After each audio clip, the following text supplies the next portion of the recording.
Suvarnakrupa jewellers private limited Kapadvanj આપના સુપ્રસંગોને યાદગાર બનાવવા નવીન ડિઝાઇન વિશાળ શ્રેણી સાથે ઓછી મજૂરી અને પ્રમાણિત ઘરેણાં ખરીદવા માટે સોના ચાંદીનો અદ્યતન શોરૂમ આપની એક વારની મુલાકાત કાયમી સંભાળનું બની રહેશે।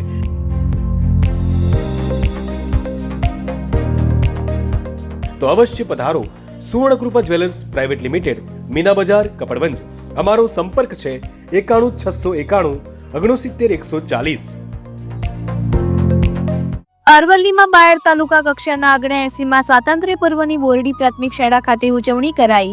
પ્રાંત અધિકારી બાયડ હાર્દિક વેલડિયાના અધ્યક્ષસ્થાને યોજાયેલા સ્વાતંત્ર્ય કાર્યક્રમમાં મામલતદાર સંજય પટેલ, તાલુકા વિકાસ અધિકારી હની સિસોદિયા, બોરડીના સરપંચ અભયસિંહ ઝાલા, તાલુકા શિક્ષણ અધિકારી, વન વિભાગના અધિકારી, સાઠંબા પોલીસ મથકના મહિલા પોલીસ અધિકારી સેજલ પટેલ, ભાજપ સંગઠન પ્રમુખ ખુમાનસિંહ ઝાલા, બોરડી પ્રાથમિક શાળાના આચાર્ય વિશાલભાઈ પટેલ, બોરડી વિસ્તારના ગ્રામજનો, શિક્ષકો અને વિદ્યાર્થીઓ મોટી સંખ્યામાં હાજર રહ્યા હતા। શાળાના બાળકો દ્વારા વિવિધ સાંસ્કૃતિક કાર્યક્રમો રજૂ કરવામાં આવ્યા હતા। બોરડી શાળાના વિવિધ ક્ષેત્રોમાં કૌશલ્ય દાખવનાર વિદ્યાર્થીઓનું પણ પ્રમાણપત્ર આપી સન્માન કરવામાં આવ્યું હતું। રિપોર્ટર જગદીશ પ્રજાપતિ સાથે ભૂપેન્દ્રસિંહ ઝાલા, અરવલ્લી।